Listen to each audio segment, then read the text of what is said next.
দেখো, ভিডিওতে বলেছে কেরোসিন থেকে আলোক রশ্মি 36 ডিগ্রি কোণে আপতিত হয়ে বায়ুতে 40 ডিগ্রি কোণে প্রতিসরিত হয়। সংকট কোণ কত? অর্থাৎ এখানে এখানে আমরা বাতাস আছে, এখানে কেরোসিন আছে, তো কেরোসিনে যদি আমরা আলোক রশ্মি 36 ডিগ্রি দিই তাহলে বাতাসে সেটা 40 ডিগ্রি হয়।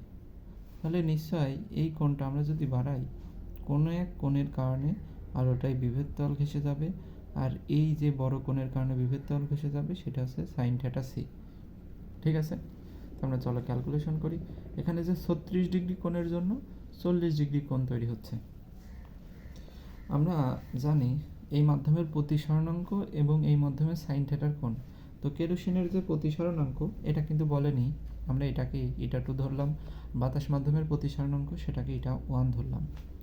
তো আমরা জানি হচ্ছে তোমার এই মাধ্যমের প্রতিসরণাঙ্ক এটা 2 গুণ সাইন এই মাধ্যমেরই যেটা কোণ উৎপন্ন সেই কোণটা দিব আমরা 36 ডিগ্রি।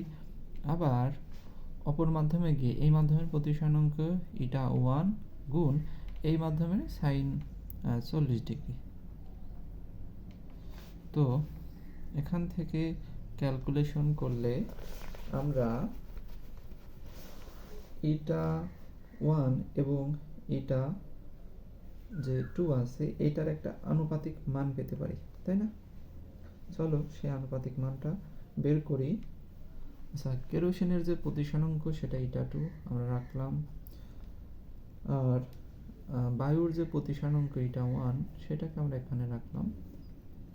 এখানে যাওয়ার পরে তাহলে সাইন 40 ডিগ্রি সাইন 36 ডিগ্রি মান পেলাম। ক্যালকুলেশন করলে আমরা 1.0935 পাচ্ছি। খেয়াল করো এখানে এই n2 বড় হবে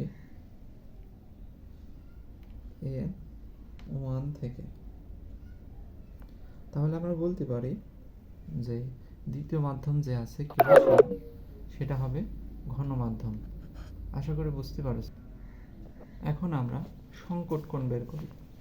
সংকট কোণের জন্য আমরা সূত্র ইউজ করি, একবারে ইউজ করি sine theta C is equal to sine inverse হালকা মাধ্যমের প্রতিসরণাঙ্ক। এখানে হালকা মাধ্যমের প্রতিসরণাঙ্ক হচ্ছে, যদি বলি সেটা হালকা মাধ্যম হচ্ছে বাতাস, তার প্রতিসরণাঙ্ক n1, আর ঘন মাধ্যমের প্রতিসরণাঙ্ক তার মান হচ্ছে n2। এখানে তো আমার n2/n1 এর মান আছে। একটা কাজ করি, সাইন ইনভার্স নিই, এটাকে নিচে নিয়ে আসি, অর্থাৎ আমরা লিখতে পারি 1/n2/n1। এই মানটা আমার এখন জানা, উপরে তো 1 রয়েছে, তাহলে বসাই দাও সাইন ইনভার্স 1, এই মানটা হচ্ছে 1.0935। ঠিক আছে, n2/n1, এই যে n2/n1 এর ভ্যালু যেটা সেটা বসাই দিলাম। ক্যালকুলেটরে ক্যালকুলেশন করো, 66.13 ডিগ্রি আমরা ফলাফল পাবো। আশা করি এই ম্যাথটা তুমি বুঝতে পারছো। আমরা পরের প্রশ্নে আসলাম। এখানে বলছে বায়ুর সাপেক্ষে কোনো মাধ্যমের ক্রান্তিকোণ 30 ডিগ্রি হলে ওই মাধ্যমের প্রতিসরণাঙ্ক কত? আমরা জানি যে মাধ্যমে নিস তার সাপেক্ষে বায়ু সবসময় হালকা। তো বাতাস উপরে নিলাম আমরা, আর নিচে নিলাম অজানা মাধ্যম।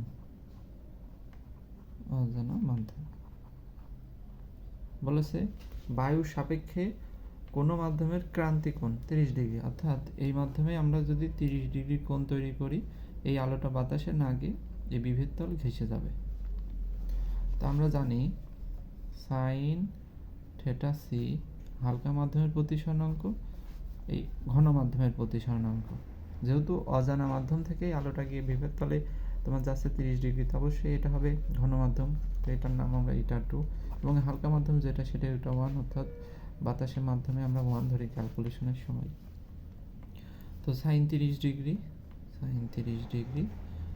এটা 1 এটা 2, ক্যালকুলেশন করো। সাইন 30 ডিগ্রি ভ্যালু হচ্ছে হাফ, এটা 1 এটা 2, এটা 1 এবার এটা 2 এর পাশে ক্যালকুলেশনে বসাই দাও, তাহলে এটা 2 হাফ, এই যে নিচের টু আছে এই টু ওখানে যাবে, গেল ইটা ওয়ানের ভ্যালু কত 1, তো হ্যাঁ গেল 2।